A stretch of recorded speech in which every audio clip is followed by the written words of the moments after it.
Hey everybody, this is John for MTG Nexus coming at you with a belated top 5 list for the Modern format in August of 2023. It's delayed for a couple reasons, the first being the Pro Tour right before the end of the month of July, and the anticipated BNR announcement that really didn't do anything to shake up the format despite many cards being considered. Its only significant announcement was the unbanning of Preordain, which is more geared towards helping spell-based decks, which have kind of fallen off in the face of the new Lord of the Rings cards, as those archetypes kind of headlined by Murktide didn't really get anything from either Orcish Bowmasters or the One Ring, whereas a lot of the top decks that are performing these days either got one of those cards in their deck, both of those cards, or they happen to perform well against those particular decks. Couple honorable mentions. One, Boros Burn. While it is certainly not a top 5 deck, it is certainly a deck that is decently well positioned against a good portion of the top decks now. It's a decent matchup against Rakdos Scam, decent against Tron, or actually very good against Tron, and has a closest matchup against the other 3 decks that we'll be discussing today. And Jund Sagavan is a deck that has been popping up now and again. Has Orcish Bowmasters. Some of the variants do play a couple copies of the One Ring, and it's kind of a more fair version of what Rakdos Scam is trying to do, so a little bit grindier mid-range deck that has early pressure like Ragavan, Tarmogoyf, and Orcish Bowmasters, in addition to backing it up with the Urza Saga package. Number 1 on our list, starting at the top, Rakdos Scam. I refuse to call it Rakdos Evoke to be PC like Wizards wants everybody to be. Basically, this is a deck that hasn't changed much other than the addition of Orcish Bowmasters. You try to get a Grief or Fury into play on turn 1 by pitch casting it, and then using one of the Undying effects, either Undying Malice or Feign Death. So you either double thought seize your opponent twice and put a 4/3 menace creature into play, or you have a 4/4 double striker in play on turn 1 and put your opponent under the gun quite quickly. The rest of the deck is a decent red-black rock shell, using things like Ragavan, Orcish Bowmasters, Dathi Voidwalker to put pressure on your opponent, and then disruption in the form of things like Thoughtseize, Fatal Push, and Terminate. It also happens to be a Blood Moon deck, and usually plays some type of card selection 3-drop, either Fable the Mirror Breaker or Seasoned Pyro.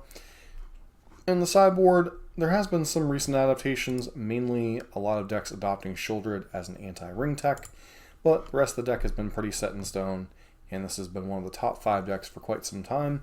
Has kind of gotten the extra boost it needed with Orcish Bowmasters, helping to punish the ring decks and early creature decks that were sometimes problematic for it.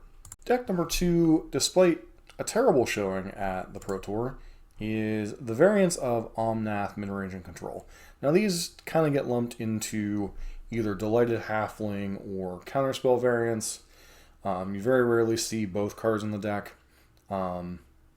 Basically, this is 4-color control featuring Omnath, the One Ring, Run in 6, and Teferi, and then you kind of fill out with what you want around it. Sometimes it's more elemental creatures, sometimes it's a little bit more controlling elements like Supreme Verdict and the Counterspells.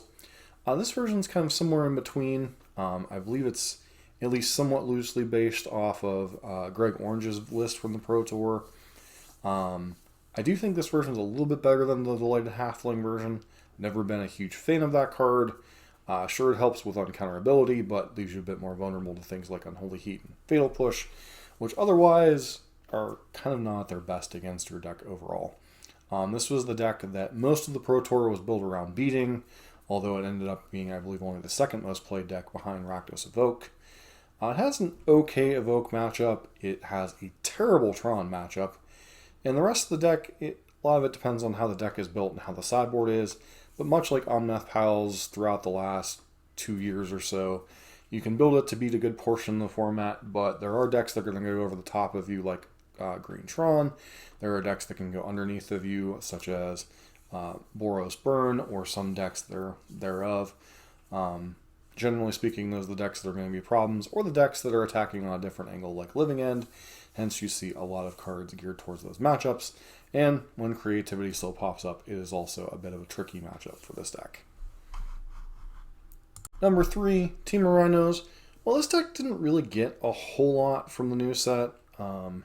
Most of it its new cards revolving around Lorien Revealed as a cycler that can draw you cards in the mid game, and some versions playing Flame of Venor as kind of a modal card that kind of fits with the strategy of what you're doing. But the core of the deck hasn't really changed. You're still a Cascade deck. You're cascading into Crashing Footfalls, putting 8 to 10 power on play on turn 2, or turn 2 on the draw, turn 3 on the play, if you have Gemstone Caverns. And then trying to tempo your opponent out from there.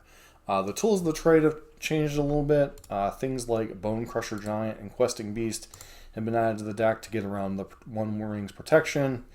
Other than that, the deck has not really changed much. You're still seeing some number of mystical disputes in the main.